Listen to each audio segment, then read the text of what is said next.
प्रदीप कुमार रिवायती ठंडे मशरूब की फ़रोख्त से रोज़ाना तकरीबन $8 कमा सकते हैं। वो ये मशरूब नई दिल्ली के एक मशहूर बाज़ार में अपने ठेले में तैयार करते हैं। मार्च के अवाइल में भारत में गर्मी की शदीद लहर के बाद से इस मशरूब की बहुत ज़्यादा मांग है, जिसके बारे में ये समझा जाता है कि वो जिस्म को ठंडा करने के लिए मुफीद है। लेकिन गर्मी की इंतहाई शिद्दत नौजवान वर्कर पर अपना असर ज़रूर डालती है। थकान भी हो जाती है बहुत ज़्यादा। रात को पता नहीं होता, सोते हो तो पता ही नहीं पड़ता कहाँ सो रहे कहाँ नहीं सो रहे, तो तकलीफ़ होती है और बीमारी भी पड़ते हैं। धूप से बीमार पड़ते हैं तो आराम की भी ज़रूरत पड़ती है। 2-3 दिन नहीं भी आते हैं रेस्ट के लिए, रेस्ट करते हैं, फिर तबीयत ख़राब हो जाती है। प्रदीप कुमार अकेला नहीं है जिसे ज़्यादा दर्जा हरारत की वजह से अपनी आमदन में नुकसान का सामना है। ड्यूक यूनिवर्सिटी की एक तहकीक के मुताबिक 2001 और 2020 के दरमियान भारत को सालाना तकरीबन 1 खरब घंटे मजदूरी से महरूम होना पड़ा, जिससे मुल्क की मईशत को अरबों डॉलर का नुकसान पहुंचा।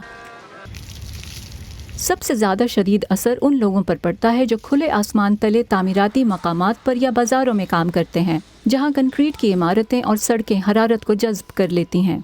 दिव्यांशु प्रताप मार्च में अपने गांव से आने के बाद से एक फुटपाथ स्टॉल पर काम कर रहे हैं और वो खुद इन तजुर्बात से गुजरे हैं। कई बार ऐसा होता खड़े खड़े एकदम जो धूप पड़ती है सर पे, तो एकदम से कई बार तो झावन आने लगते हैं, चक्कर आने लगते हैं, तो इंसान कमजोरी की वजह से गिर पड़ता है। गर्मी की शदीद लहर सेहत के लिए एक बहुत बड़ा ख़तरा है, ख़ास तौर पर जब पनाह के लिए कोई जगह ना हो। इनमें से ज़्यादातर कारकुन दोपहर से 3 बजे के दरमियान बाहर जाने से बचने के लिए हुकूमती मशवरे पर अमल नहीं कर सकते।